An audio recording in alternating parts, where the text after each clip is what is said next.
Ni mubango uria wambiriirio ni kirabu kia Muthaiga Rotary Club ITANYITE ni ari gutigirira ni kuhandwo miti ya kuigana iria iguteithiriria kugacirithia maria maturigiciirie. Kuhitukira mubango uyu miti 1000 ni irikitie kuhandwo mutituini wa KEREITA kaunti-ini ya KIRABU kuria gikundi giki gitanyite kuhanda miti 15,000. We have to agree on the mission that we have to complete this year. It is not just one event. It is not just 1 acre or 2 acres of trees.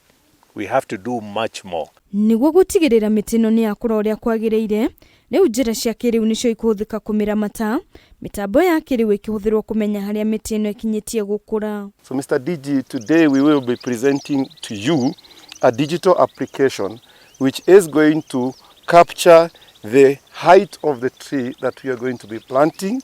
It's going to capture the diameter of the tree that we are going to be planting.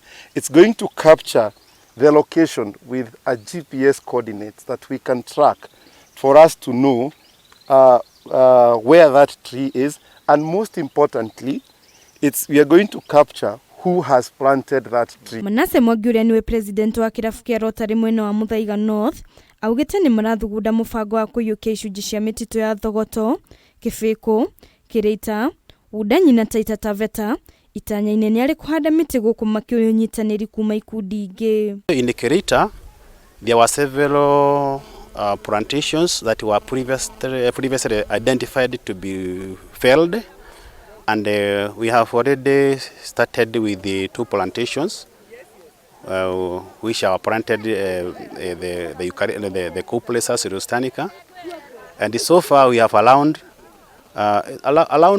12 sawmillers who were allocated, previously allocated those portions.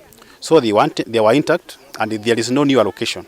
It is just for those people who are identified, who had pre-qualification licensing, that they go back and correct the materials, since the government holds that money which they had paid. Oho, niongereire kuga ati imwe ya mititu iria makuyukia ni iria koragwo na ihumo cia mai niguo gutigirira ihumo ici itinathukangio.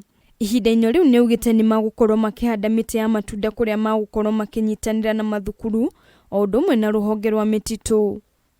Handũ-inĩ ha Kameme TV, rĩtwa rĩakwa ni Wanjikũ wa Batia.